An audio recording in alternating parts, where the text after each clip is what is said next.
이 시간에는 저희들 그 러시아와 우크라이나의 그 전쟁에 관한 교훈을 저희들 살펴보겠는데, 영의 교훈을 살펴보겠습니다. 그냥 교훈이 아니라 저희들 영의 교훈. 이것은 이 나라들 전쟁 자체를 살펴보는 것이 아니라 오늘 저희들이 현실을 사는데 그리스도인들이 영적으로 깨어서 정말 어떤 자세를 가지고 이 세상의 흐름을 어떻게 바라보며 또 성령님께 인도함 받는, 또 말씀으로 인도함 받는 저희들의 삶이 필요하기 때문에 그 영의 각성을 위해서 이제 이것을 사명으로 전하기 원합니다. 그러기에 이 내용에는 이제 전제가 있는데, 첫째는 그것이 세상 지식이나 지혜 이것이 목적이 아닙니다. 이것은 하나님 이 세상 지식지은 헛것을 아신다고 하셨기 때문에 이것을 알려드리기 위한 건 아닙니다. 이건 뭐 세상에 여러 가지 논문도 많고 또 뭐 강의도 많고 여기 전문 자료도 많고 여러 가지 또 인포메이션도 정보들도 많고 할 텐데, 그런 것이 아니고 저희들은 그 영의 교훈을 얻기 위한 것입니다. 두 번째로는 이것이 정치적으로 좌파나 우파의 거기에 속하지 않은 것입니다. 우리 그리스도인들은 이 세상 정치를 통해서 하나님 나라가 이루어지는 것이 아닙니다. 그래서 좌파나 우파에 깊이 관여하시는 것은 옳지 않다고 봅니다. 물론 우리가 이런 정치적 성향을 가질 수는 있습니다. 그리스도인들이. 그러나 여기에 깊이 인볼브돼서 여기서 해결책을 찾으려는 이러한 것은 잘못다고 봅니다. 그래서 좌파나 우파에 이렇게 그런데 그 정치적 색채가 있는 것이 아니고, 그 다음에 이제 한 가지 더, 이것은 전문 내용들 아니고 이것이 영의 흐름, 세상의 흐름을 알기 위한 것인데, 그 전문적인 것이 아니더라도 사실에 근거한, 그리고 이것이 어떤 그 책임성 있는 내용으로 전하기 원합니다. 그냥 어떤 주관적인 생각이나 또 어떤 소문이나 뭐 이런저런 그 검증되지 않은 내용들을 말씀드리는 것이 아니라 그 영의 교훈이지만은 이것이 보다 그 사실이고 그러니까 어떻게 보면 상식적인 내용들이 있는 것이겠죠. 그걸 통해서 저희들이 영의 교훈을 얻고자 합니다. 그리고 그러기 때문에 이 목적은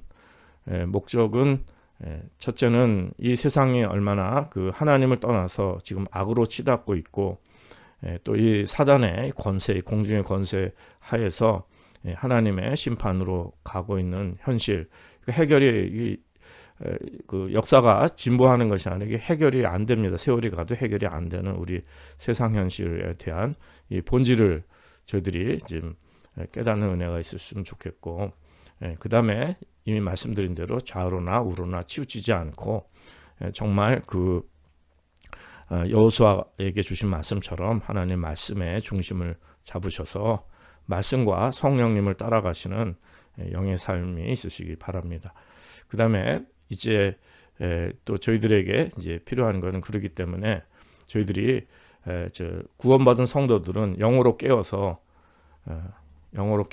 성령님 인도함 받고, 또 이 복음을 영접하지 않으신 분들은 예수 그리스도의 복음을 영접하셔서 정말 이 세상에 이 답이 없습니다. 우리가 주님을 만나셔서 우리 세상의 문제를 해결받으시는 이러한 은혜가 있으시기 바랍니다. 왜냐하면 하나님께서 지금 다스리시고 하나님의 절대 주권 안에 이 세상이 있기 때문에 아무리 악이 성하고 사단의 역사가 있어도 저희들은 이 예수 그리스도를 통해서 거듭나고 이 복음을, 예수 그리스도의 복음을 영접하시는 이제 이러한 은혜가 있기를 기도합니다.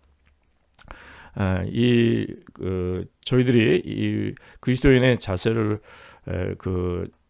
이게 자극받은 내용들이 뭐냐면은 그 몇 년 전에 이 우크라이나 전쟁, 러시아의 전쟁이 일어나기 전에 한국 선교사들이 그 우크라이나에 가서 복음을 전하고 교회를 세우는 이러한 일들을 행했습니다. 그래서 그 자체는 참으로 귀하고 거기에 대해서 조금이라도 폄하하려는 마음이 없는데, 근데 이제 그들이 이제 그런 가운데서 인터뷰나 그들이 복음 전하면서 하는 그 주요 내용이 뭐였냐면은, 우크라이나는 과거 구소련 때 그 소련이 러시아가 많이 투자를 한 곳이기 때문에 또 여러 가지 그 가능성이 많은 그런 그 포텐셜이 있고, 그 다음에 여러 가지 자원이 많고 또 곡물 생산지고 하기 때문에 예수를 믿고 하면 앞으로 정말 그 발전 가능성 있는, 또 한국처럼 이렇게 성장할 수 있는 정말 가능성 있는 나라다. 그래서 예수 복음을 이제 전한다고 이제 얘기를 하는데, 그거는 옳지 않은 일이 됐습니다. 왜냐하면 전쟁이 일어났죠. 그렇게 낙관적으로 쉽게 되는 일이 아닙니다. 그래서 저희들이 정말 이 우크라이나에 그 선교를 하고 또 이들을 돕고 선교원금을 보내고 이 복음을 전하기 위해서는 이 복음, 저희들이 이들이 어떤 삶을 겪었는지 최소한 이게 시간이 뭐 이 한 시간을 통해서라도 기본적인 이런 배경의 지식과 그들이 어떤 사람들인가 이런 것들을 좀 더 그 본질적인 것을 좀 기본적인 걸 파악해야지 그냥 겉으로만 그냥 쉽게 되는 일이 아닌 것, 이제 그것을 이제 또 거기에 대한 영의 각성을 갖기 위한 것입니다. 그래서 저희들이 그 또 나가서는 이 러시아 우크라이나뿐만 아니라 우리 조국 한국도 마찬가지고 여기 카나다 삶도 마찬가지고 우리가 오늘 현실을 직시할 때 복음을 정말 주님께 아뢰고 우리가 좀 말씀과 성령님 또 기도 생활 속에서도 우리 현실을 직시하고 현실을 어떻게 보는가, 그리스도인이 이러한 그 영의 분별과 각성이 이제 그것을 위한 것입니다. 자, 그렇기 때문에 저희들이 먼저 이제 우크라이나 대해서 좀 살펴본다면은 저희들이 역사를 다 살펴볼 수는 없고 20세기가 들어오는 것이 가장 그 중요하고 최근에 지난 100여 년 동안에 이 우크라이나의 그 역사, 그들이 무엇을 겪었는가, 또 그것이 지금 러시아하고 우크라이나 전쟁에 지금 이게 연장선상에서 있습니다. 그러니까 지금 최근에 그 미국의 무슨 저널이나 여러 가지 또 학문적인 자료도 그렇지만은 지금 러시아하고 우크라이나 전쟁이 1차 대전하고 세계 1차 대전하고 많이 닮았다고 얘기합니다. 2차 대전보다는 세계 1차 대전하고 많이 닮았다고 얘기를 하는 거예요. 이 문제는 이 말씀은 무슨 말씀이냐면은 이때 문제가 하나도 해결이 안 됐다는 거예요. 20세기 초에 그 1900년대 초에 들어오면서 1차 대전이, 세계 1차 대전이 일어났는데 여기 우크라이나가 희생이 됐습니다.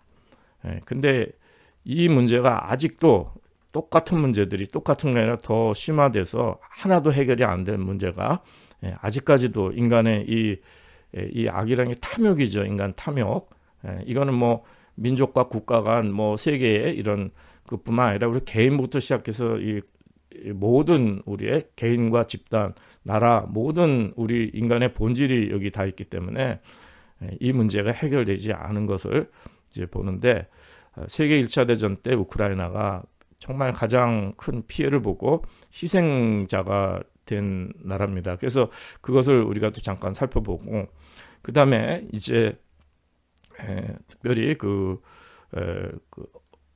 홀로도모르라고 하는데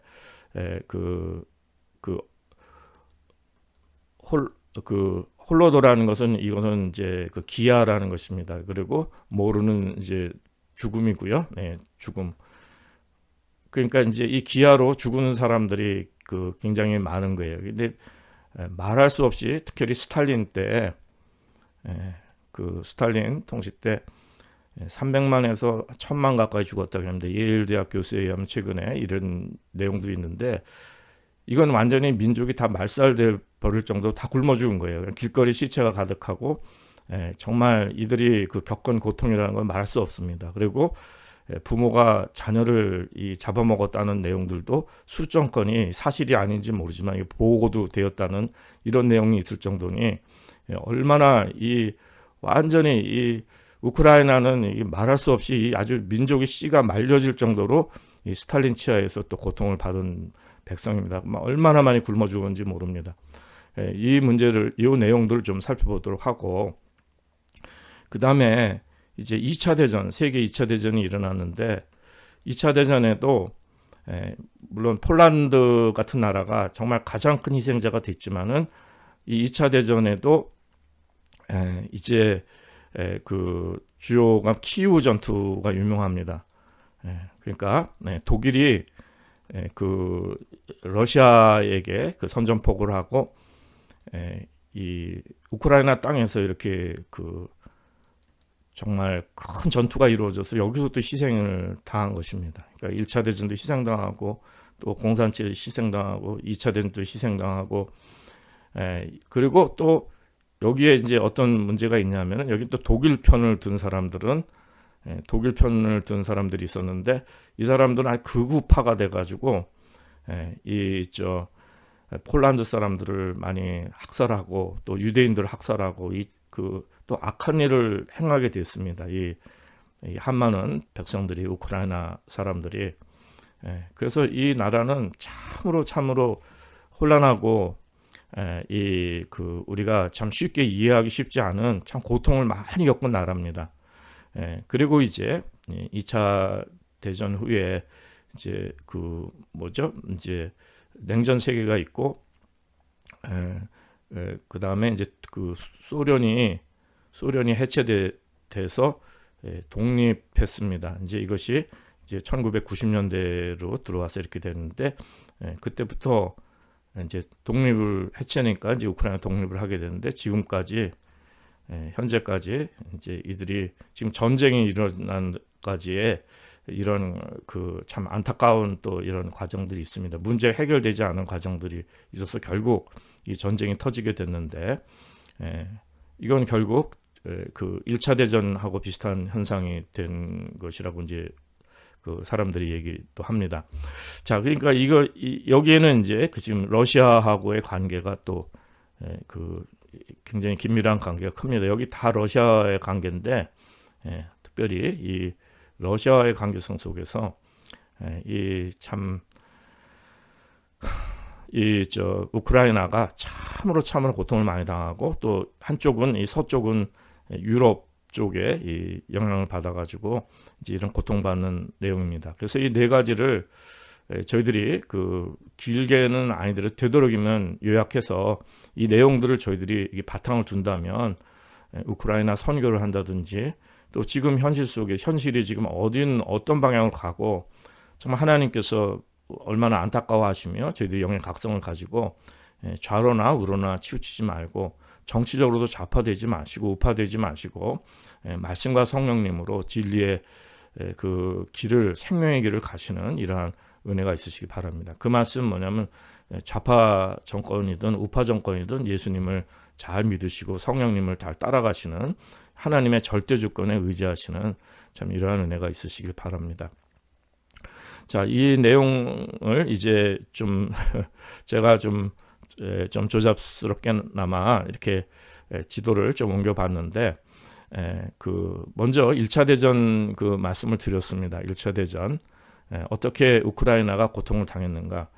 요 지역이 우크라이나 지역이죠. 여기가 이제 우크라이나인데 그 1차 대전 시기에는 이쪽이 제정 러시아인데 우크라이나가 따로 있지는 않았습니다. 우크라이나 나라는 따로 있지 않고 이 제정 러시아에 속해 있던 나라입니다. 민족입니다. 그러니까 제정 러시아에 그 천병 역할을 해가지고 이 독일하고 오스트리아, 헝가리 이 제국하고 이제 그 전투를 하게 된 것입니다. 이쪽에 보면 이제 여기 독일이 있고요.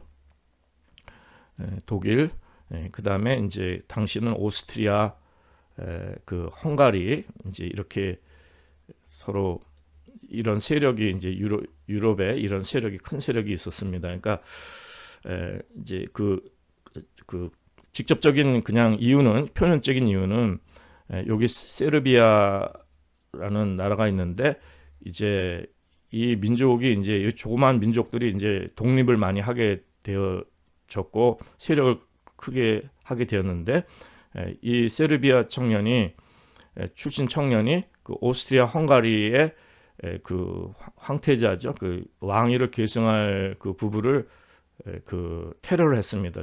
죽이는 바람에 그래서 이제 오스트리아 헝가리가 이제 이 세르비아의 그 선전포고라고 전쟁을 이제 일으켜서 이 침공을 하게 된 것입니다. 여기 사라예보에서 이제 이런 사건이 있는 것인데, 그런데 오스트리아 헝가리가 이게 전쟁할 때는 독일이 이게 같이 자동적으로 이 같은 세력으로 참여하게 돼 있었습니다. 독일하고 오스트리아가 같이 그 비렐름 2세의 백지수표 이런 게 유명한데, 하여튼 오스트리아가 참전하면 독일은 같은 운명체가 돼서 같이 연합해서 이 세르비아를 이제 공격을 하게 됐습니다.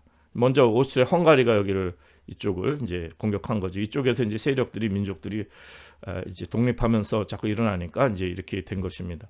근데 이제 제정 러시아는 이 세르비아를 그 지원하고 있었어요. 물론 슬라브 계통이지만 같은 슬라브는 아닙니다. 그러나 제정 러시아가 여기에 그 여러 민족들이 그 민족주의가 이제 일어나고 그랬을 때 이제 이들을 지원하면서 이제 이 독일, 오스트리아, 헝가리 이쪽을 이 세력에 이제 서로 막으려고 하는데, 여기에 이제 이 전쟁에 이 우크라이나가 가장 큰 희생자가 된 거죠. 여기서 이 참전한 사람들이 뭐 수가 보통이 아닙니다. 그러니까 1차 대전 때 제정 러시아 때 여기 그 우크라이나 사람들이 350만 이상이 전투에 참여했다고 합니다. 이쪽에 싸우느라고. 그러니까 뭐죠? 이 제정 러시아의 우크라이나는 천병 역할을 해준 거죠. 얼마나 많은 사람들이 죽었겠습니까? 그리고 이제 우크라이나 안에서도 이제 이렇게 보시면은 이쪽 서쪽에는 오스트리아 헝가리에 또 영향을 받는, 서쪽에 영향을 받는 사람들이 우크라이나 안에도 있습니다. 그러니까 이 사람들은 또 이 오스트리아 헝가리에 싸운 거예요. 그러니까 우크라이나는 자기 나라 안에서 서로 싸운 겁니다. 이렇게. 이것이 이제 1차 대전에 여기서는 뭐 그렇게 많지 않고 25만인가 뭐 30만인가 이제 그렇다고 하는데, 여기는 25만이고. 그러니까 이 같은 그 나라 안에서도 이렇게 1차 대전 때 전쟁을 하게 된 것입니다.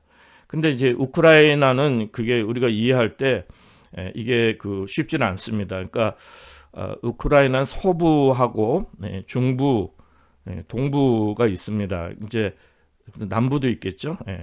근데 이제 편의상 여기 우크라이나 서부, 여기가 중부고, 여기가 남부죠. 크림반도 남부, 여기가 동부, 동쪽에 돈바스 지역. 이제 이렇게 있는데, 이 서부하고 동부, 남부 이제 이렇게 해서 그냥 편의상 말씀드리면 서부하고 동부하고는 이 완전히 다릅니다. 언어도 달라요. 그러니까 서부 쪽은 이쪽 독일, 오스트리아 제국이 생겨나기 이전에 16, 17세기에 여기에 폴란드, 리투아니아 제국이 있었거든요. 폴란드, 리투아니아 제국이 있었는데 그들의 언어의 영향을 받아가지고 이들은 이 같은 슬라브 계통이지만은 여기에 언어를 쓰는 사람들입니다. 그러니까 한국이나 뭐 일본이나 뭐 언어 구조가 비슷해서 완전히 다른 말이 되듯이, 그렇지만 그렇게 뭐 완전히 다른 것은 아니지만 서로 이해할 수 있지만, 이제 이게 방언이 이제 이렇게 서로 영향들을 많이 받아갖고 언어가, 이 사람들은 이제 우크라이나 언어를 쓰는 겁니다. 그러나 이쪽 동부는 이미 말씀드린 제정 러시아나 그 전부터도 이 러시아 쪽에 영향을 받았기 때문에 이 민족이, 이 사람들은 러시아를 쓰는 사람들입니다. 그래서 이것이 이미 1차 대전 때부터도 이렇게 같은 나라에서 언어가 다른 거예요. 같은 나라 안에서 언어가 다른 사람들끼리 이렇게 극심한 전쟁을 일으키고 어려움을 겪게 된 것이, 이것이 이제 1차 대전에 우크라이나가 희생된 것입니다. 자, 그럼 그 1차 대전에 이 우크라이나가 어떻게 희생이 됐는가, 그것을 우리가 볼 때는 간단하게 이렇게 보면 모르지만은, 독일이 이쪽에 벨기에를 또 침공을 했죠. 그러니까 벨기에를 침공하니까 영국이 참전을 했습니다.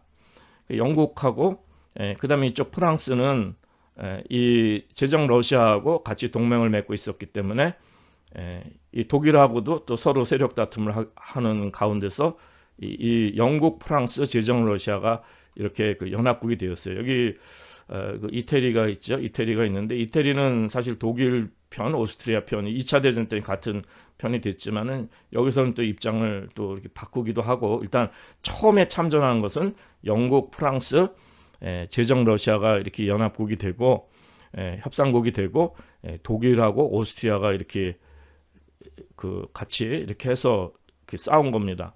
이게 좀 크게 보면은 영국 이제 그 산업혁명이 일어났고요. 또 프랑스 또 이제 이 제정이라는 것은 제국주의를 얘기하는 것입니다.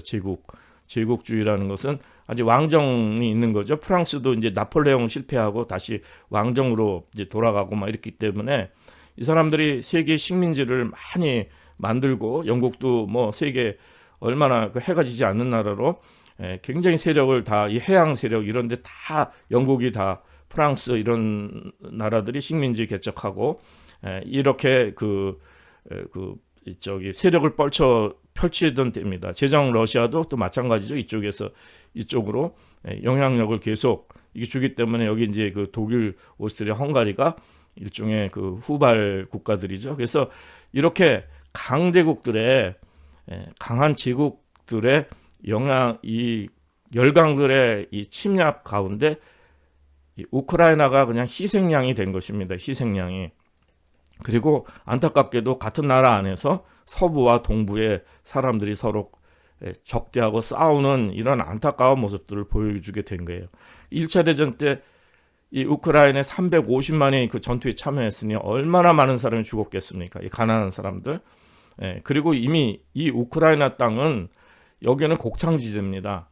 곡창지대고 또 이 동부나 남부나 이런 데는 광물도 많고 이렇게 자원이 참으로 많은 곳입니다. 그렇기 때문에 이게 보통 오히려 이 땅이 비옥한 땅이라서 이렇게 그 세력들이 서로 이제 이 우크라이나를 먹으려고 하는데, 이 제정 러시아가 이 우크라이나를 이용해 가지고 이 지역을 넓히고 서로 전쟁하고 싸우는 이제 이러한 역할이 된 것입니다. 그러니까 뭐죠? 1차 대전 때 제정 러시아에 정말 선봉에 서서 일종의 용병으로 우크라이나는 큰 희생을 치른 참 안타까운 역사가 있습니다. 이게 눈물의 역사가 있는 민족이죠. 참으로 불쌍한 민족입니다. 이 열강 속에서 이렇게 그 무지하고 가난하고 이런 사람들이 그 옥토에 살면서 이러한 고통을 겪는 이런 안타까운 일들이 있었습니다. 자, 그런데 이제 1차 대전 하고 그냥 말씀의 흐름대로 그냥 가도록 하겠습니다. 1차 대전 중에 뭐가 생겼냐면은 볼셰비키 그 혁명이 생겼습니다. 그것은 무슨 말이냐면 이 제정 러시아가 무너지고요. 이 왕정이 무너지고 여기서 그 공산혁명이 일어난 거예요. 볼셰비키 혁명이 일어났습니다. 1차 대전 끝나기 전에 이미 이 볼셰비키 혁명이 일어났어요. 이 1차 대전 반대하고 이 제정 러시아의 이 왕권, 타락한 왕권들, 가진 자들, 이들을 다 뒤엎은 볼셰비키 혁명이 일어났습니다. 이 볼셰비키라는 것은 이 다수당이라는 뜻이거든요.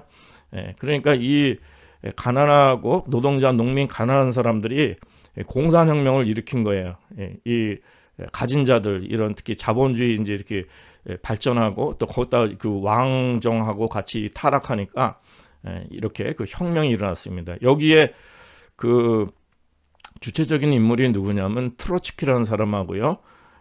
그 다음에 레닌이라는 사람입니다.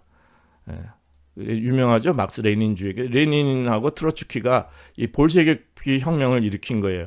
근데 이 우크라이나 출신의 이 트로츠키가 이 우크라이나 남부에서 이제 그 운동을 꾸리다가 이 볼셰비키 혁명 속에서 그래서 이제 이 그 1차 대전 후에는 이 지역이 제정 러시아가 아니라 이쪽 많은 부분들이 그 소비에트 그 소련이 된 거예요. 소련. 그 소비에트 연방이 된 것입니다. 그러니까 이 러시아가 아니라 이 소련이라는 것은 뭐냐면은 그 소비엣이라는 것은 의회란 뜻이거든요. 연방이기 때문에 이들은 한 나라가 아닙니다. 굉장히 국제 그러니까 세계 공산주의입니다. 세계 공산주의.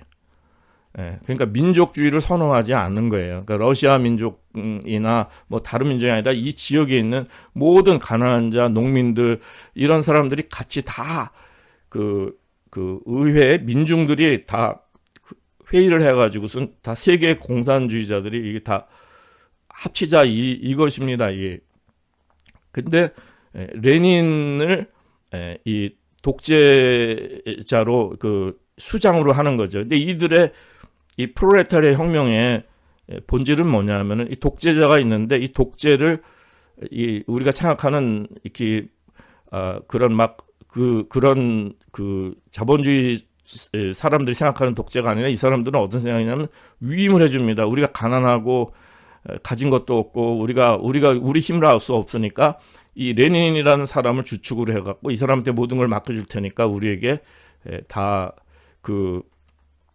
우리를 살려주고 빵도 주고 살게 좀 해주고 다 공평하게 평등하게 평등이 굉장히 중요하잖아요. 이 공산주의는요. 이렇게 해달라는 것입니다. 그러니까 이게 독재가 이 플로레타리아 독재는 위임 독재입니다. 이거를 독재를 해달라는 거예요. 이 사람들이. 그래서 이 위임 독재가 됐는데 이 독재가 타락하면 상당히 무섭게 되는 거죠. 이제 이것이 스탈린에게 나타나는데, 근데 이 트로츠키는 세계 공산주의자입니다.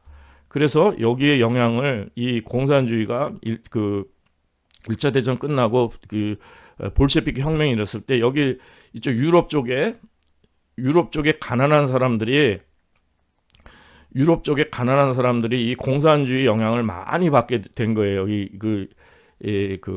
민중들이 가난한 사람들 당시에 로마 제국부터 시작해 갖고선 후에 계속 이미 말씀드린 폴란드, 리투아니아 아니면 또 이렇게 이슬람 쪽에도 마찬가지지만 또 그릭이나 이쪽 이런 제정 러시아나 이런 쪽에도 종교와 정치가 다 결탁해 갖고는 아주 굉장한 권력을 갖고 있었는데 이제 이렇게 가난한 사람들이 이제 공산 혁명이 일어나 가지고 그래서 이제 이게 세계 공산주의자가 돼서 이 우크라이나가 이제 1차 대전 후에는 이 트로츠키가 여기 출신이잖아요. 그러니까 여기 세력을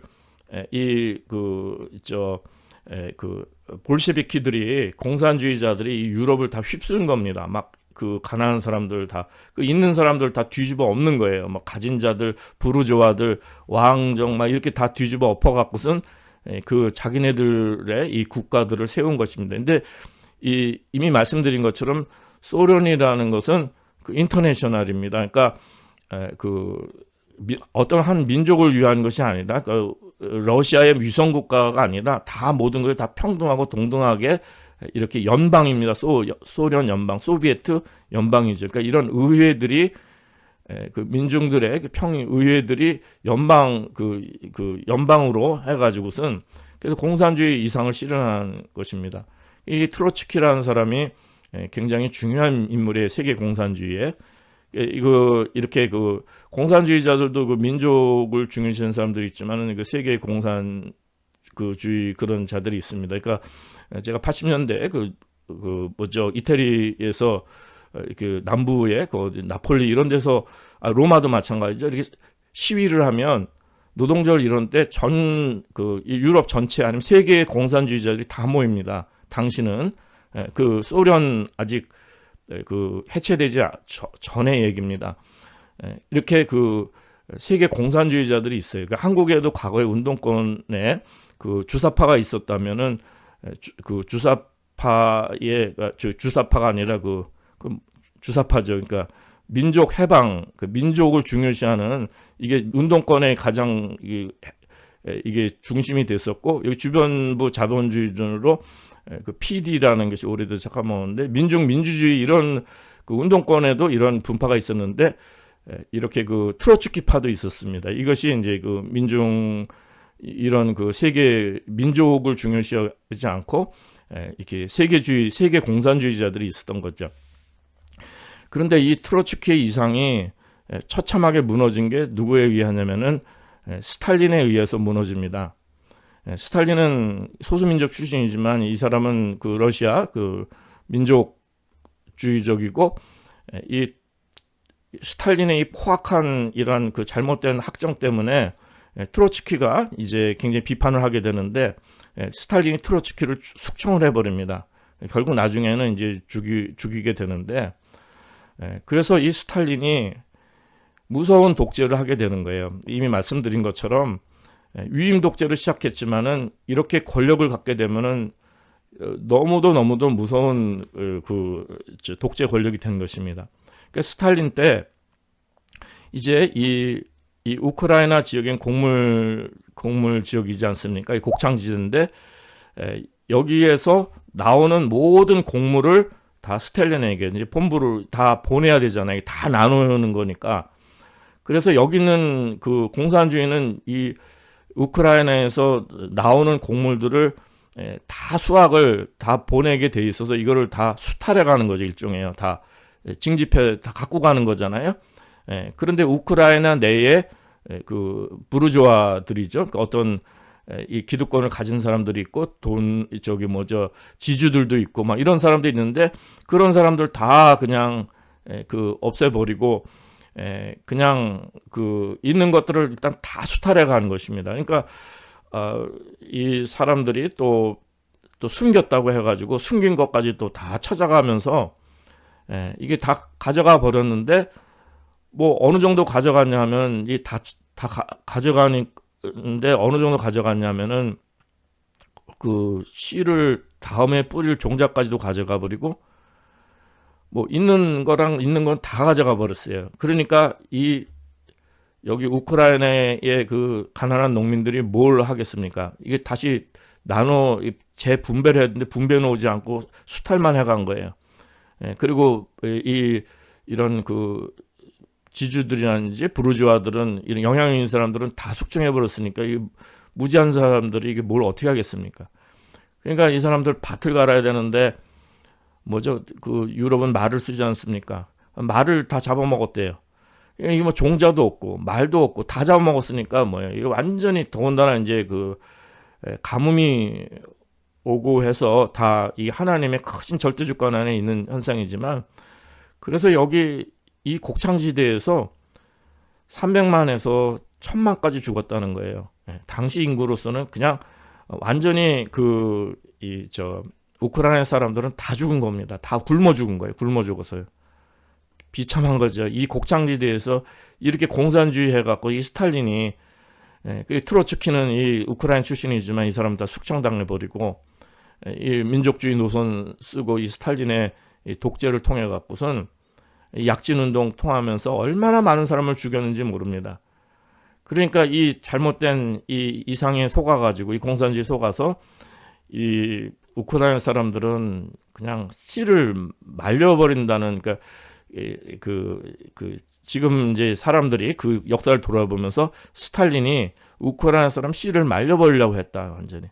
그래서 홀로도모르라는 유명한 그 정말 그 기근 이 사건이 참으로 그 홀로코스트 이상으로 비참한 이 굶어 죽는 사건이 이들에게 있었던 것입니다. 그러니까 참 어떻게 보면은 어떻게 보는 게 아니라 사실 역사적 이런 그 현실 속에서도 우크라이나 사람들은 참 불쌍한 사람들이 한도 많고 정말 불쌍한 사람들입니다.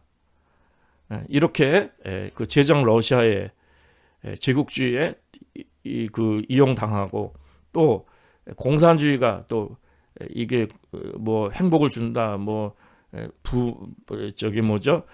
평등하게 해서 좋은 걸 준다 해놓고선 이렇게 다 굶어 죽이게 된 것입니다. 이것이 이제 홀로도모르입니다. 1930년대에 일어난. 그래서 이들은 사실은 러시아 사람들에게 서부에 있는 사람들은 이 러시아 쪽에 있는 사람들에게 굉장한 그 한을 갖고 있습니다. 극우파들은 한을 갖고 있어요. 그런데 이제 그 2차 대전이 일어났습니다. 2차 대전. 2차 대전은 이제 여기 이제 이태리, 독일, 이쪽에는 일본 이렇게 돼 있지만 그 1차 대전 때는 전에는 여기 그 일본이 이겼죠. 일본이 그 러시아 이 극동에서는 이쪽을 한참 가서 이쪽 극동에서는 그 일본이 러시아를 이겼습니다. 이겨서 한반도가 사실은 그래서 일본에게 넘어간 거예요. 이 그 러시아하고 러일 전쟁에서 일본이 이겨서 한반도가 식민지가 일본의 식민지가 된 것입니다. 그것이 이제 1900년대 초에 이 사건들이 이제 일어난 그 세계적인 사건들이죠. 그런데 이제 일본은 이때는 그 이렇게 협상국 동맹국 쪽에 있었지만은 이제 이게 일본도 이게 다 바뀌게 되는 거죠. 영국하고 굉장히 친했었죠. 1차 대전 때만 해도. 그런데 이제 이렇게 다 이해관계에 의해서 다 입장들이 바뀌게 됩니다. 2차 대전은 뭐예요? 이태리, 그 독일, 또 일본 이런 세력들이 독일은 1차 대전에 졌잖아요. 이게 졌으니까 얼마나 전쟁 배상금도 크고 이 독일은 완전히 거의 피폐해서 완전히 소망이 없는 나라가 됐습니다. 그런데다가 이제 1930년대에 미국에서 대공황이 일어나가지고 독일은 그냥 뭐 리아카에다 돈을 가득 실어 가도 빵 하나 살기가 힘든 나라였습니다. 전쟁도 패배했죠. 완전히 절망하고 완전히 망해도 이렇게 망할 수가 없습니다. 근데 여기서 누가 나타났습니까? 히틀러가 나타난 거예요. 히틀러가 나타나서 이 파시즘이라는 것이 그 구구파가 그 우리 옛날에 운동권 얘기할 때 파쇼 타도 하는데 이 파시즘이라는 게 구구파들이 이것이 민주주의를 하지 않고 이렇게 독재를 하는 겁니다. 근데 민족을 위한다고 해서 개인의 자유를 희생시키고 이 민족의 이런 구구파가 이게 좌파가 아니라 우파의 그 히틀러가 이 파시즘을 일으키고 또 나치즘을 일으켰죠. 민족적인 그 아리안주의 우월성 이런 저거 해갖고서 유태인 얼마나 많이 학살했습니까? 히틀러가 그 독일 국민들에게 그냥 희망을 준 거예요. 막 일어나자 막 해갖고 희망을 주고 막 그 하나로 이 파시즘으로 완전히 그 전체주의 국가로 똘똘똘 뭉쳐버렸습니다. 여기에 교회도 다 그냥 복속시켜야 되고요. 이게 반대하는 교회는 저 고백교회 그 저기 누굽니까 보네포 목사님 같은 분 나중에 이렇게 그 죽음을 당하게 되는데 이 히틀러가 일어난 거예요. 그러니까 히틀러가 일어나서 전쟁이니까 독일 사람들은 뭐 폴란드를 침공했는데 이 제정 러시아가 아니지 이때는 공산주의죠. 이 볼식빈 다 일어났으니까 이 제정 러시아는 다 이제 없어져 버리고 이제 이 그 소련이죠. 소련도 또 독일도 폴란드 공격하고 소련도 폴란드 공격하고 이렇게 갖고 폴란드 사람들이 또 얼마나 많이 죽었는지 모릅니다. 그런데 2차 대전 때 이 우크라이나 여기 키우에서 독일하고 소련하고 이 전쟁을 또 하게 됐잖아요. 그러니까 이 독일이 막 진군하면서 이 우크라이나 땅에서 또 우크라이나 사람들을 얼마나 죽였는지 모릅니다.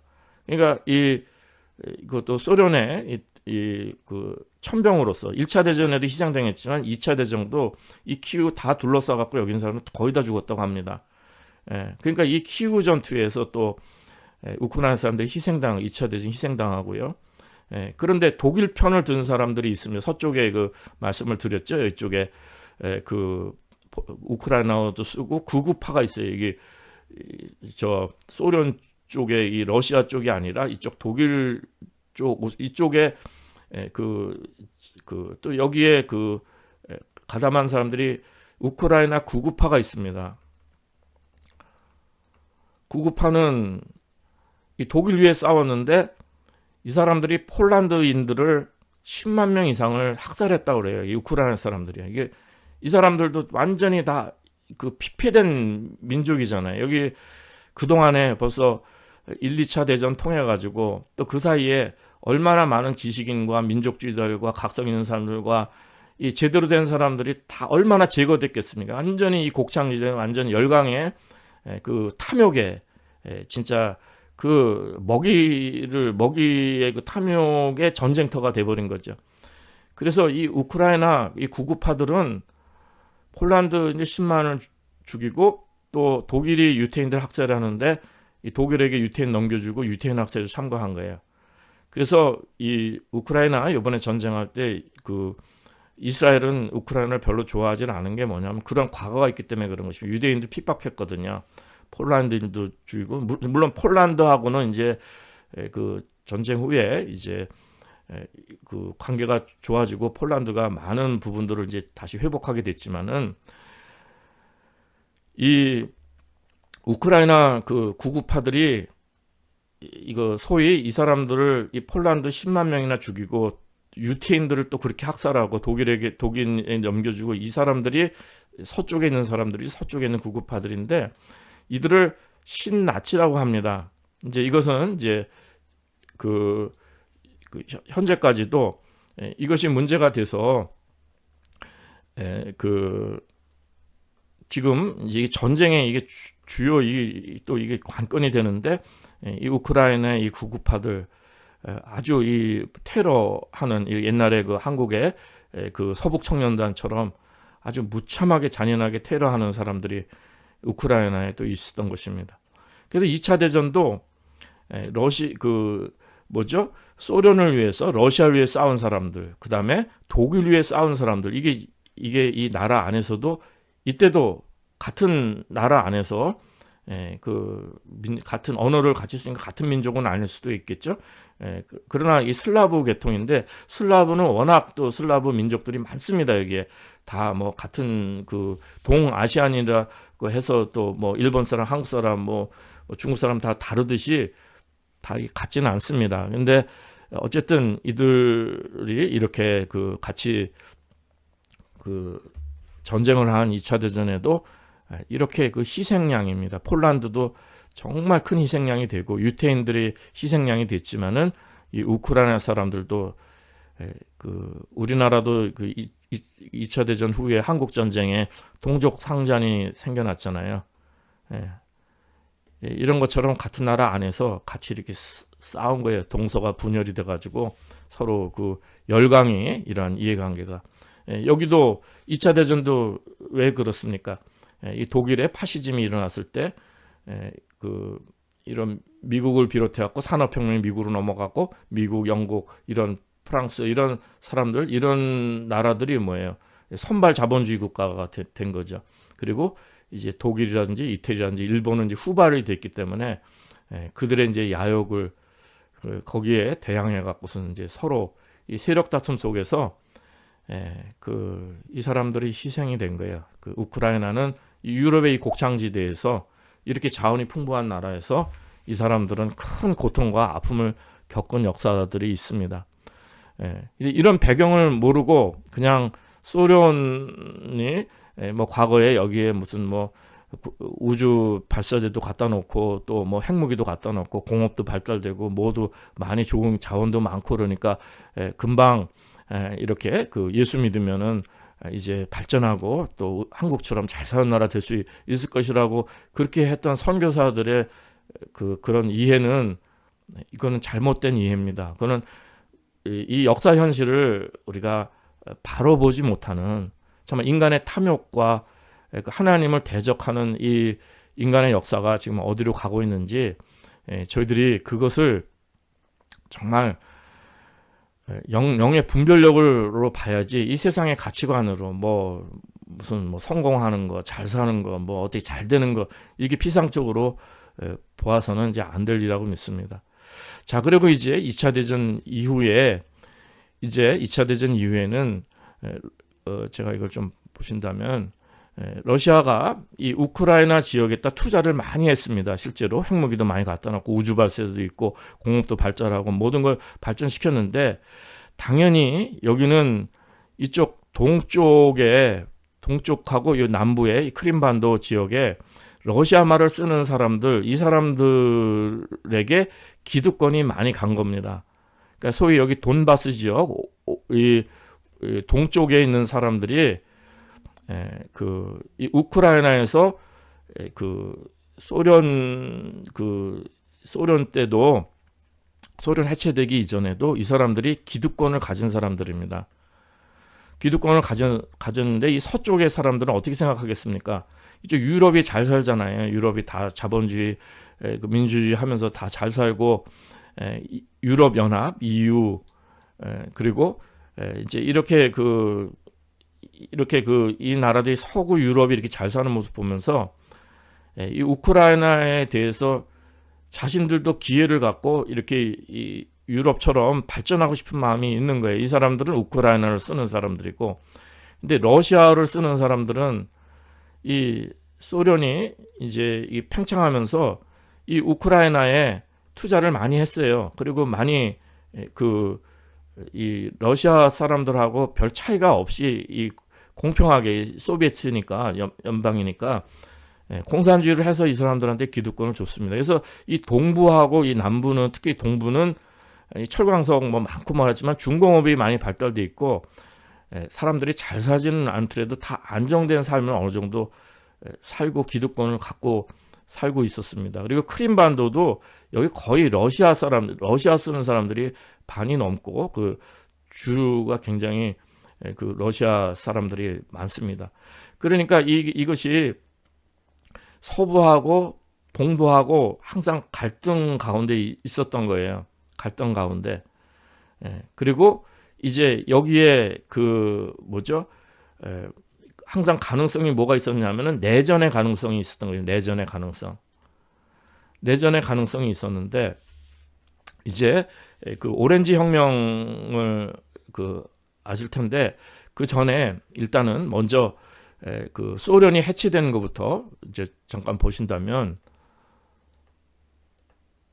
이쪽에 이 소련이 이 동구권을 거의 다 이제 이 소련이 같이 연방으로 있다가 소련이 해체가 됐어요. 그러니까 각 민족들이 뭐 스탄하는 나라들, 뭐 여기 또 발트삼국도 그렇고 이제 다 민족 독립을 한 거예요. 민족 독립. 소련이 해체됐습니다.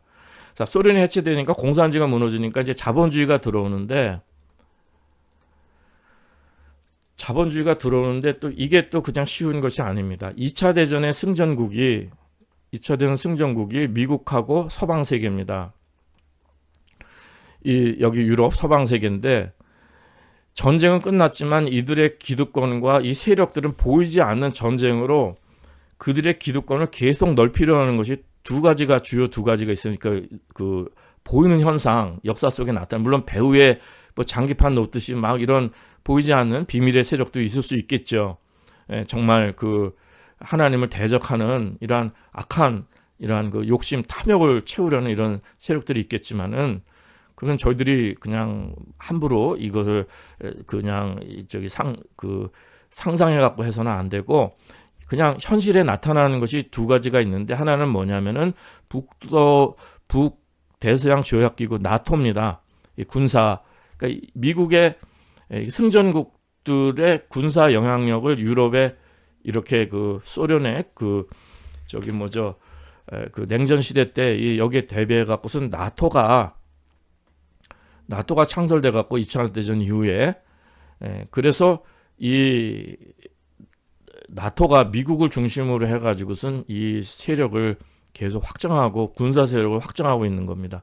또 하나는 뭐냐면 경제적인데 IMF가 생겨났습니다. IMF는 금융으로 이제 이 세계를, 이 세상을 조절하는 거예요. 물론 여러 가지 좋은 의미도 뭐 있고 뭐 여러 가지 하지만, 이 금융으로 세상을 조종할 수 있는 이러한 IMF가 2차 대전 후에 탄생해 가지고 이 세력들을 계속 넓히고 있었는데, 소련이 해체되니까 이 자본주의가 들어오잖아요. 그러니까 우크라이나가 민족 독립은 했지만 이 사람들이 공산주의 하던 사람들인데 자본이 들어왔잖아요. 이 곡창지대에 얼마나 타락했겠습니까? 빈부격차가 말도 못하게 생겨나고요.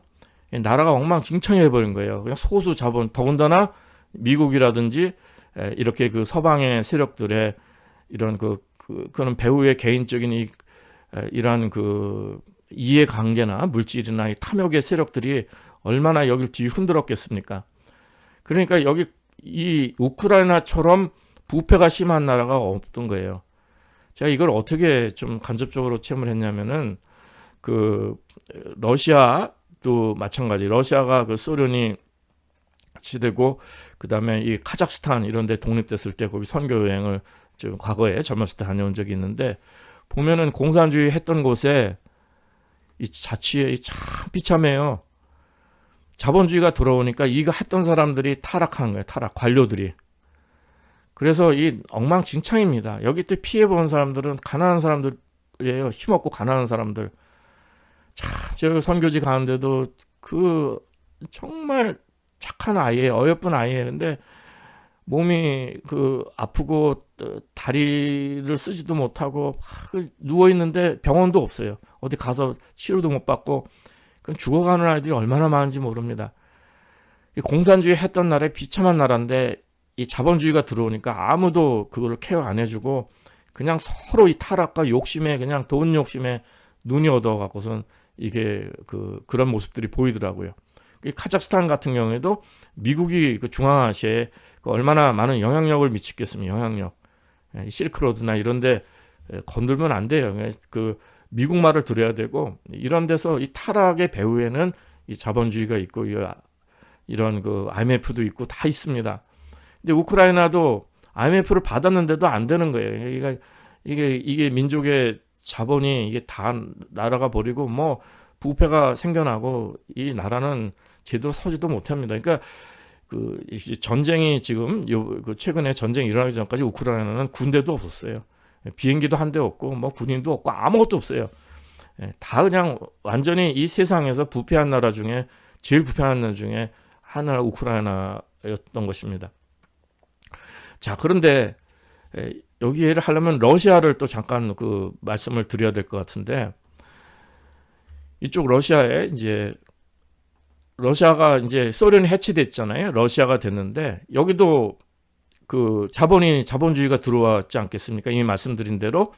그러니까 러시아의 자원도 많고 특히 석유 이런 자원이 사실 중동보다 러시아에도 많고 천연 자원이 말도 못하게 많고 이 나라 가능성이 많은 나라입니다. 자원이 많고 또 이 세력을 넓히려 하고 그러는데 자본주의가 들어오니까 뭐예요? 여기도 이제 뭐 부정부패가 생기고 공산주의 했던 사람 관료주의로 타락하고 제가 이 사람들 이제 이렇게 자본주의 들어온 후에 이렇게 그 모스크바 공항에도 이렇게 가는데 거기 다 뇌물줘야 그냥 통과되고 줄을 막 섰는데 이 관료주의가 이 타락한 관료주의가 그렇게 심하더라고요. 이 나라가 이 러시아도 이게 참 미개한 나라입니다.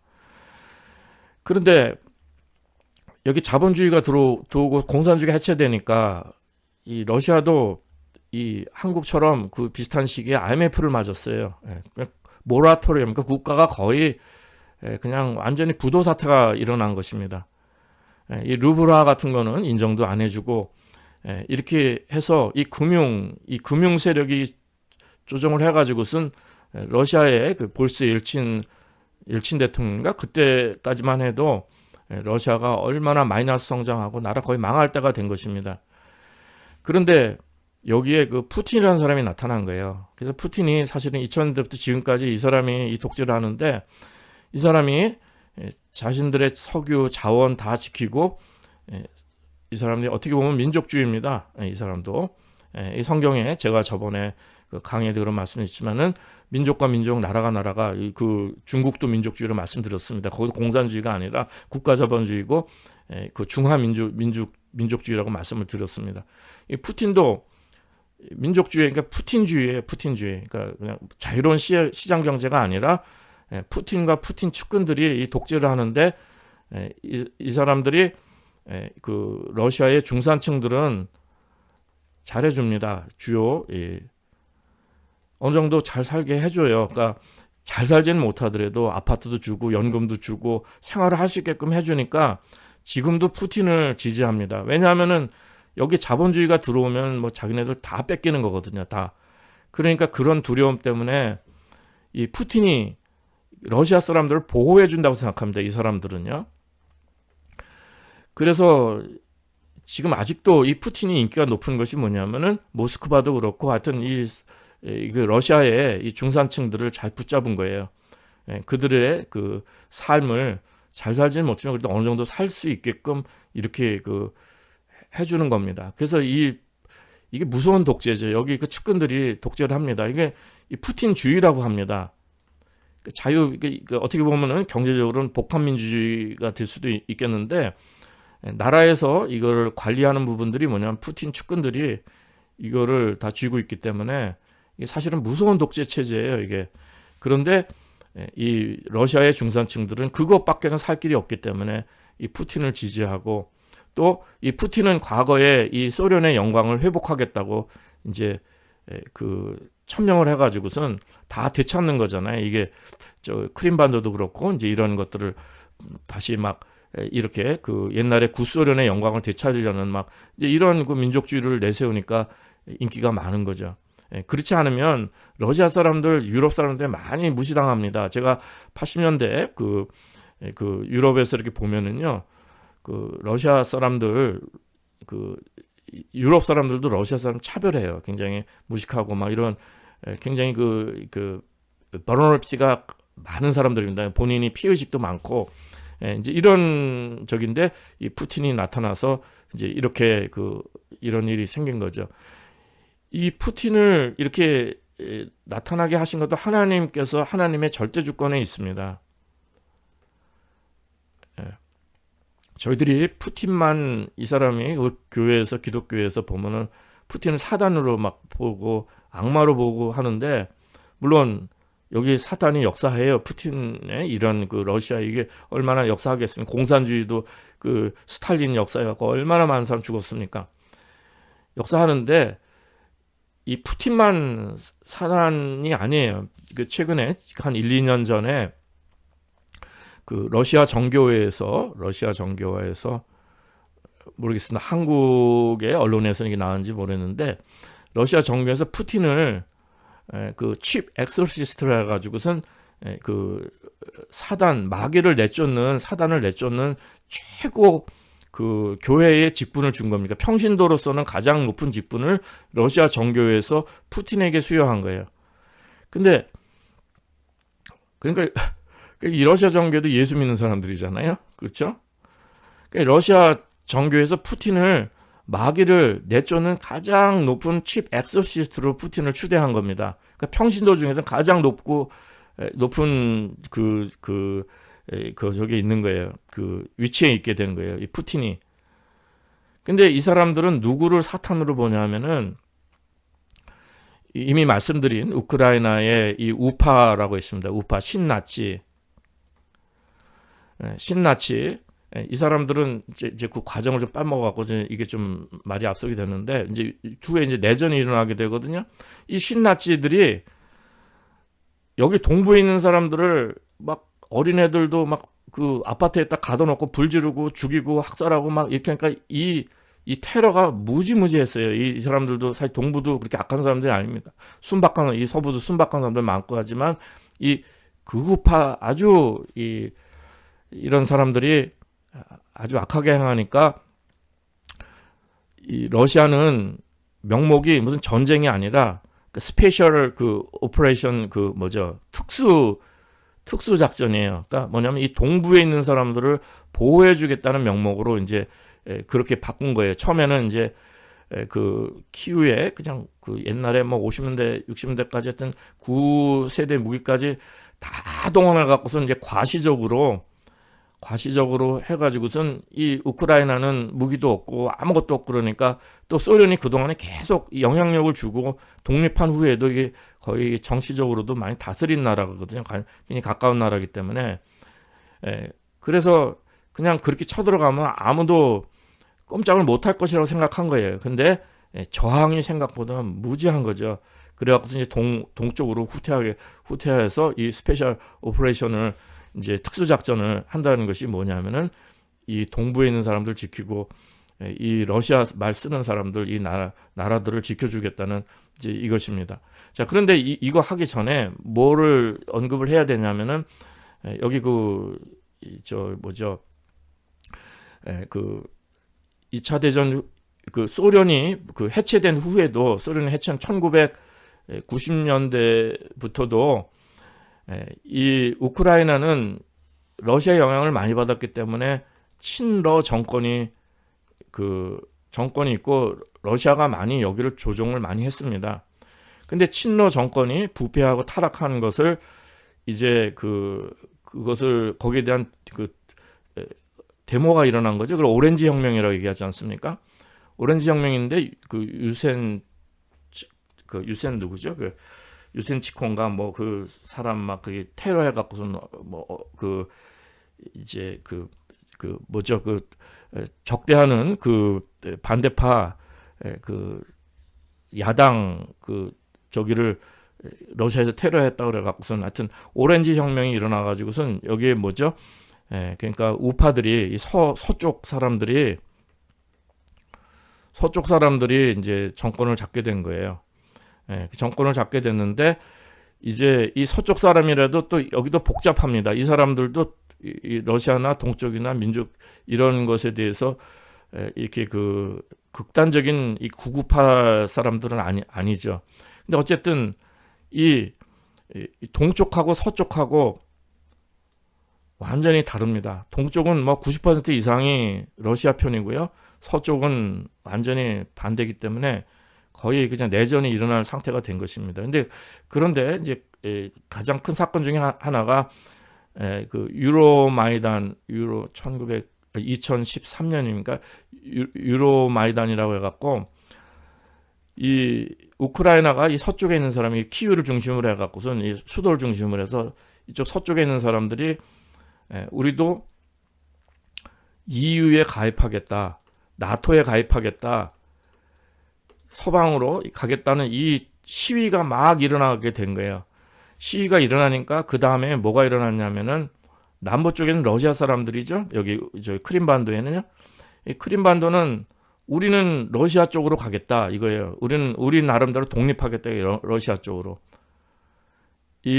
여기 저기 소련 군대가 점령한 게 아니라 여기 주민들이 크림반도 주민들이 러시아계가 거의 많이 살고 있습니다. 여기. 그런데 이쪽 서쪽에서 우리는 이렇게 EU, 나토 가겠다 그러니까 우리는 러시아 쪽으로 가겠다 이렇게 해서 이 사람들이 여기 독립을 해버린 거예요. 그러니까 러시아가 이제 자기네 나라로 자기네 것으로 편입을 시켜준 거죠. 보호해주고. 그런데 그와 동시에 여기 이제 루한스크, 도네스크 공화국이라고 해서 이 동쪽에 돈바스 지역에 두 공화국이 독립을 2014년 이후인가 하여튼 이 독립을 선언했습니다. 그래서 이 전쟁이 일어나기 전에도 이미 내전이 있었어요. 내전이 있었는데 여기에서 이제 신나치 세력이라고 얘기하잖아요. 우파는 굉장히 테러를 강하기 때문에 그래서 스페셜 오퍼레이션 아니면 또 이렇게 지금 사단 얘기하다 여기까지 왔는데 이렇게 구구파 우크라이나 구구파를 또 사단으로 보는 거예요. 그러니까 사람은 이쪽에서는 푸틴을 사단으로 보고 이쪽에서는 구구파 이렇게 테러 세력을 또 사탄으로 보는 겁니다. 또 이런 IMF 금융 세력, 자본주의 세력 이런 것이 비인간적으로 그냥 사람들의 삶을 침탈해 갖고 좀 부패하게만 타락하게 만들고 이런 돈의 권력들이 이제 이런 거에 대해서 이제 푸틴이 그걸 지켜준다고 생각한 거죠. 그래서 여기에 우크라이나 전쟁은 여러 가지 복합적인 요소들이 있는데 이것도 무엇입니까? 이 서방의 세력과 이 러시아의 싸움 속에서 이 우크라이나가 또다시 희생을 당하는 거예요. 희생을. 그러니까 1차 대전하고 변한 게 없는 겁니다. 이들은. 그러니까 이렇게 안타까운 모습을 우리가 볼 수가 있어요. 이들이 겪은 고통이라고 말할 수 없습니다. 지금도 이번 전쟁을 통해서 수백만이 레퓨지가 생겼어요. 수백만이 집을 잃고 살 근거를 다 잃어버리고 각기 다 흩어지고 또 얼마나 많은 사람이 죽었습니까? 그리고 우크라이나는요. 러시아도 얼마나 많은 병사들이 죽고 우크라이나도 자기네 군대가 이 공격을 하면 도망가면은요 자기네 군대 공격해갖고 또 죽이고 이럽니다. 이렇게 잔인한 그런 게 있는 거예요. 그래서 이 지역이라는 것이 참으로 안타깝습니다. 그런데다가 이제 더욱이 이번 전쟁을 통해서는 제가 미국의 무슨 저널들이나 이렇게 좀 있는 좀 읽을 만한 이런 내용들을 제가 좀 보관하려고, 전 SNS를 하진 않은데 그냥 링크를 좀 시켜놔서 제가 좀 보려고 몇 개를 이렇게 해놨는데, 그 검열을 한 것 같아요. 미국에서 그 캐나다에서 그거 못 본다고 다 그걸 다 검열해서 다 그걸 다 지워버리고 링크를 다 차단을 해버렸습니다. 그래서 참으로 안타까운데, 그 내용이 뭐였냐면, 제가 여기 미국에 그때 나온 전문 그 논문들이나 저널들을 읽은 내용들이 뭐였냐면, 저는 뭐 거기에 그래 시간 많이 걸리진 않고 그렇게 어떤 그 인포메이션으로 주요 이게 세상이 돌아가는 이런 현실이기 때문에 거기 관심 가는 거지, 저는 뭐 정치나 뭐 경제나 뭐 그런데 아주 막 직접적인 관심이 있는 사람은 아닙니다. 정말 예수님, 그 성령님 안에 이 세상이 너무도 악한 현실 가운데 좌파나 우파나 해결이 안 되는 현실이에요. 인간의 탐욕 끝이 없고 문제가 많기 때문에 이제 그것을 말씀드리는데, 우크라이나 전쟁을 통해서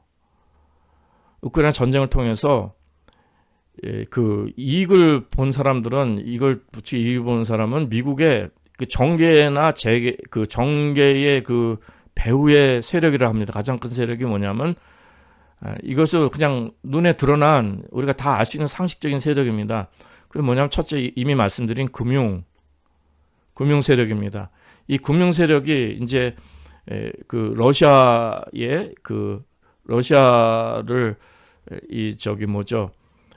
그 금융으로 무너뜨리려고 많이 애를 쓴 거죠. 제재를 가하고 여러 가지 해서 그 이익을 최대한도로 남기려 하는 것입니다. 여기도 IMF고 뭐 공산주의 무너졌지만은요, 이 금융 세력들이 거기서 얼마나 많은 이득을 취했는지 모릅니다. 한국도 IMF 맞았을 때 이 금융 세력이 있는 거 다 가져가 버린 겁니다.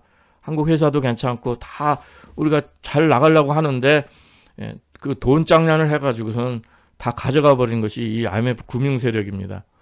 이거는 뭐 한국뿐만 아니라 일본에게도 그렇게 했습니다. 일본도 사실 80년대까지 일본 그 미국의 부를 얼마나, 그러니까 세계에서 1등 국가가 될 정도로 부자 일본이 그렇게 발전을 했었어요. 근데 이제 1990년대 초에 여기도 금융 돈 장난 해가지고 일본이 뭡니까, 완전히 그 좁은 나라에, 정말 닭장 같은 나라에서 그때부터 이제 다 뭐 잃어버린 뭐 20년 30년 막 그게 시작이 된 겁니다. 90년대부터. 이것이 다 금융으로 갖고 한번 다 주저앉힌 거예요. 다 미국이 여기 다 그 일어나지 못하게. 그렇다고 미국의 세력이 있는 것이 아니라, 미국도 나라 자체가 어떤 그게 무슨 개인의 은행의 그런 그 돈이지 어떤 나라를 위한 거 아닌데, 미국 국민들도 2008년도에 얼마나 또 당했습니까? 다 이런 것처럼 이 금융 세력이라는 것이 이 세계를 지배하고, 이미 그 2008년도에 그때 그 리먼 사태나 금융 위기 때 세상 1%가 99% 다 갖는다고 했는데, 이거 시위 같은 것도 이제 못하고, 이제 다 이미 인터넷 같은 것도 지금 SNS도 이런 거 다 검열하고, 이거 힘을 못 쓰는 시대입니다. 이제는 이 가진 자들은 더 가져가지고, 여기 1%가 아니라 이제 소수가, 나중에 적그리스도가 정말 666 표 받지 않으면은 행할 수 없도록 이게 독재가 오는 겁니다. 이 간접적인 물질적으로 하나님을 대적해가지고 이 세계 전체를 다스려가는 이 무자비한 이런 그 탐욕의 세력이 있는 거예요. 물질의 탐욕의 세력이 있는 거죠. 그 다음에 또 하나는 뭐냐면은 그 에너지입니다. 에너지. 그러니까 요번에 여기에 그 우크라이나 전쟁이 뭐냐면은 그 러시아하고의 그동안에 싸게 에너지를 다 유럽이 공급받았는데, 이 관계를 다 끊어버리고, 그 에너지 세력이 이 세계를, 이게 우크라이나도 그렇고, 이 에너지 세력의 가장 큰 또 여기서 혜택을 보고, 이 사람들이 이제 권력을 그 에너지 이 사람들이 석유 뭐 무슨 가스 뭐 이런 것들, 이런 에너지, 여기에 또 연관되는 것이 이제 식량, 이런 거, 에너지 식량 이런 것도 다 이제 이런 데 연관되는데, 이런 세력들이 이제 미국이 더 독점하게 되고, 이제 이런 것들을 이제 말씀하는 겁니다. 또 한편으로는 또 어떤 논문에 의하면 독일 같은 경우에도 이제 2차 대전 이후에 다시 이렇게 크려는 것들을 이번에 전쟁을 통해 가지고 그 러시아의 관계를 끊음으로 인해서 독일도 좀 주저앉히고요. 독일이 유럽 연합에서 굉장히 강해졌거든요. 이제 이런 뭐 여러 가지 뭐 복합적인 요소들도 얘기하는 사람도 있습니다. 그러나 이 에너지 세력, 그래서 이 가스값도 얼마나 올리고 내리고 해갖고선 이 에너지 세력에 얼마나 이 사람들이 돈을 벌고 여기 혜택을인지 모릅니다. 그리고 또 가장 이 사람 여기보다도 가장 큰 혜택을 보는 데가 뭐냐면 군수 산업입니다. 무기상. 무기상이 이제 이 군수 산업이 우크라이나 돕는다고, 여기 우크라이나 돕는다고 미국에서 이 서방에서 무기를 갖다가 제공을 하는데 국민들 세금이잖아요. 다 각 나라 서방에서 그걸 가지고 천문학적인 그 돈을 이 무기 사는데 다 도와준 거예요. 캐나다도 물론 그게 전체적인 것으로 우크라이나를 도운 것이 10 빌리언 달러입니다. 10 빌리언 달러. 그러니 국민의 세금으로 이거 다 여기다가 다 쏟아 부었는데 무기를 여기다가 갖다가 근데 어디로 갔는지도 모른다는 거예요. 그러니까 계속 그 상관이 없어요. 그냥 무기 갖다가 계속 돈 갖다 쓰면 이거 뭐죠? 이거는 무기상 돈 사갖고 주는 거잖아요. 그러니까 국민 세금으로 무기 사가지고 여기 우크라이나 갖다가 막 쏟아서 버리는 거예요. 그렇게 해가지고선 이 군수 산업이 또 얼마나 발전되고 캐나다도 우리도 이거 세금 내 가지고선 이 무기상들, 에너지, 금융 이 세력들을 돈 벌게 해준 겁니다. 그들이 이것은 천문학적인 숫자입니다. 지금 최근에도 그 우크라이나 그 군부에서 그 타락한 거 이게 부정한 거 지금 CNN도 나오고 뭐 신문에도 많이 나옵니다. 여기 서구 신문에 이 사람들 뭐 얼마나 많이 타락했는지 몰라요. 군수물자 막 이런 거 부정하고 뭐가 어떻게 되는지 모르니까. 그리고 현대 전쟁은 여기 군종 군종 기자가 없어요. 기자가 없으니까 뭐가 어떻게 일어났는지 무슨 그냥 인포메이션 이런 것들을 얻고 그러는데 이 서방의 언론들이라는 것이 다 제한돼 있고 심지어는 뭐 이렇게 SNS들도 다 검열하고 이런 시대가 됐기 때문에 무엇이 진짜 어떻게 일어나는지는 모르는 이런 현실입니다. 이 말씀 뭐냐면은 이런 금융, 에너지, 군수산업 이런 그 논문들을 그걸 링크를 해놨는데 그걸 카나다 지워버렸으니 이게 뭔가 진짜 지식인들은 이런 것을 미국도 그렇고 특히 좌파 지식이나 이런 것에 대해서 이제 많이 경각심을 갖는데 소용없습니다. 이제 인본주의나 지식 이런 것도 다 소용없고 이들의 세력이 너무도 커지기 때문에 이제는 어찌할 바 없는 그런 현실이 돼가는 겁니다. 그래서 제가 말씀드리는 거는 그럼 이렇게 되면 어떻게 대처를 해서 어떤 방법을 모색한다 이 말씀을 드리는 것이 아니라 그만큼 우크라이나도 이렇게 이 열강 속에서 눈물나게 피눈물 나는 그 역사가 있는데 이 민중들의 역사가 있는데 이들은 1차 대전이 아니라 이미 중세부터 고대부터 1차 대전 근세 1차 대전부터 지금 현재 전쟁이 닮았다는 거예요. 하나도 해결되지 않았다는 겁니다. 하나도 해결되지 않았어요. 이 열강들의 이 탐욕은요. 이 인류의 역사는 전쟁의 역사입니다. 약육강식의 역사고. 그러니까 이게 서방만 러시아만 욕할 수도 없는 거예요. 왜냐하면 또 서방만 욕할 수도 없는 거예요. 왜냐하면 서로 나토도 이게 준비 안 하면 이제 러시아가 또 쳐들어온다 이렇게 되고 또 러시아도 확장해야 되고요. 그러니까 이것이 중간 지대가 없고 이기지 않으면 지는 겁니다. 그러니까 이것이 전쟁의 때는 평화의 때는 서로 협상이나 타협이 되지만 그 전쟁의 때는 이기지 않으면 지는 것, 이 시대가 되는 것을 말씀하는 겁니다. 그러니까 우리가 이렇게 이 세상이 악으로 치닫고 있고 하나님의 심판으로 치닫고 있고 인간의 탐욕은 하나도 해결된 것이 없습니다.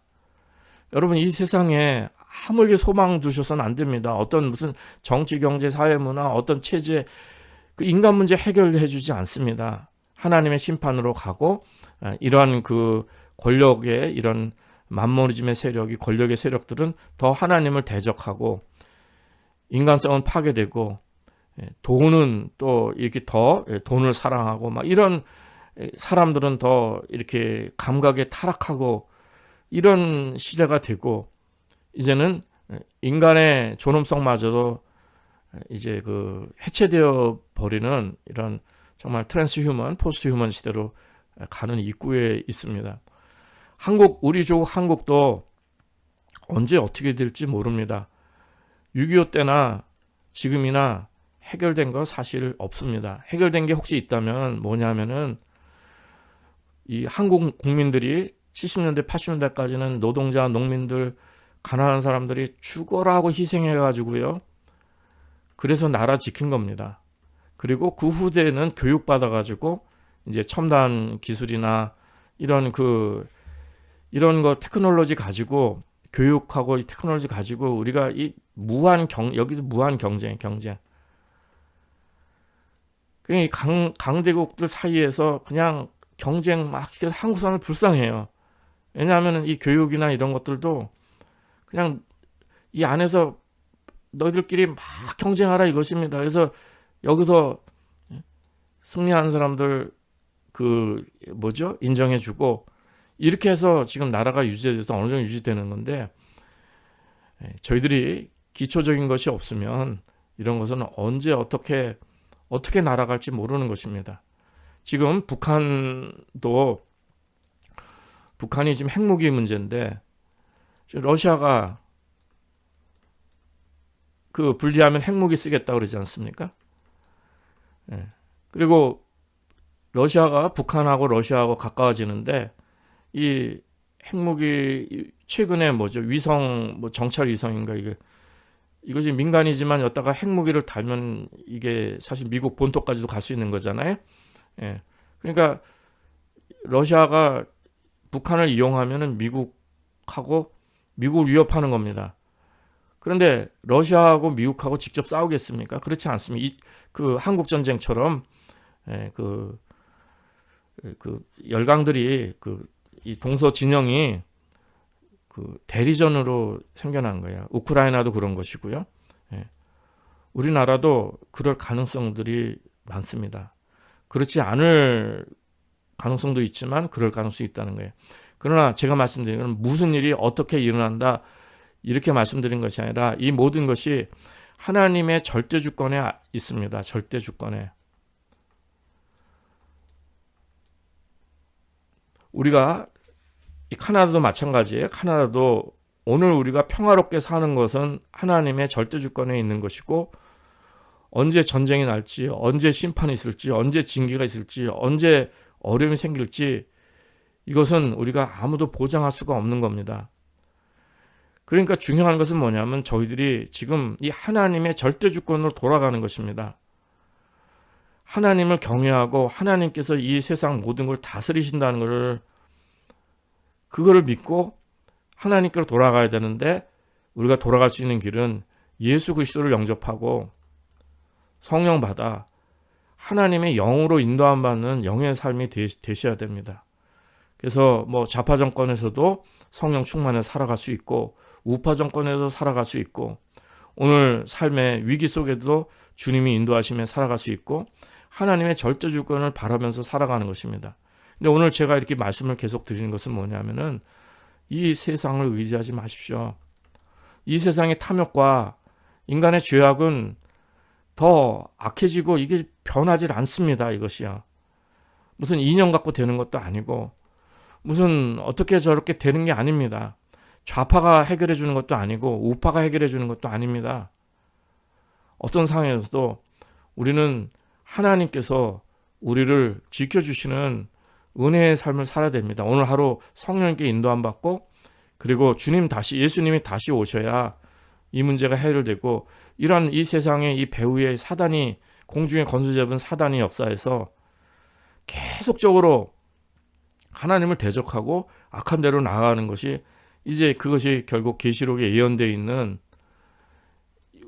그 인류의 종말의 그 미래의 일들입니다. 이러한 대로 지금 나가고 있어요. 그런데 이것이 당장 이렇게 될지 10년 후에 될지 1000년 후에 될지 10,000년 후에 될지 하나님의 시간은 그거는 하나님 보시기에는 그것은 아무것도 아닙니다. 그러나 이 세상에는 소망이 없어요. 이 탐욕, 악한 세력, 사단의 권세는 언젠가는 반드시 심판을 받아야 되고 저희들은 이 종말의 현실을 사는 것입니다. 정말 예수 그리스도로 거듭나서 하나님께로 돌아가지 않으면 우크라이나 사람들만 불쌍한 게 아니라 우리도 다 모든 희생자가 될 수 있는 것입니다. 그러나 우리는 우리 육신은 죽여도 우리 영혼이 구원받아서 정말 예수님께서 다스리시는 참 세상, 거기에는 이렇게 이 세상에 이 탐욕의 세상, 이 악한 이런 세상이 아닙니다. 사자 어린 양이 뛰놀고 하나님의 공의가 회복되고 사랑이 회복되고 참 평화가 회복되는 그 아름다운 세상입니다. 이 땅에는 절대로 소망 두지 마십시오. 이것은 나라와 나라, 민족과 민족뿐만 아니라 우리 개인의 삶도 마찬가지입니다. 우리 인간의 우리 탐욕과 죄악이 해결되지 않은 이것이 정말 그 끈처럼 연결되어 있는 죄악입니다. 오늘 이렇게 두서없이 뭐 여러 가지 말씀을 드렸는데 저희들이 이런 현실을 가지고 우크라이나가 그냥 뭐 가서 복음 전하면 그냥 예수 믿으면 잘 산다 이런 생각이 아니라 우크라이나뿐만 아니라 한 번 더도 위험하고 전 세계가 이렇게 갈등의 시기, 전쟁의 시기로 점점 이렇게 부딪히고 있는 세계고 이런 가운데서 이런 세력들이 계속 이익을 취하고 이제는 인공지능을 사용해 갖고 다 감가상각비 한국도 이렇게 써먹으면 더 효율적이고 아니면 다 써먹다가 안 되면 전쟁 일으키면 더 효율적이다 하면 전쟁 일으키는 겁니다. 이것이 사단이 하는 일이에요. 이것이 악한 자들이 배후에서 하는 이 사고방식과 삶의 양식입니다. 그러기 때문에 저희들이 이런 데 속지 말고 성령님의 은혜 가운데 저희들이 하나님 나라의 삶의 양식을 이 땅에서 실천하시고 진리의 생명으로 인도함 받으시는 이러한 은혜가 있으시기 바랍니다. 영으로 깨어서 현실을 직시하시는 이러한 은혜가 있으시기를 기도드립니다.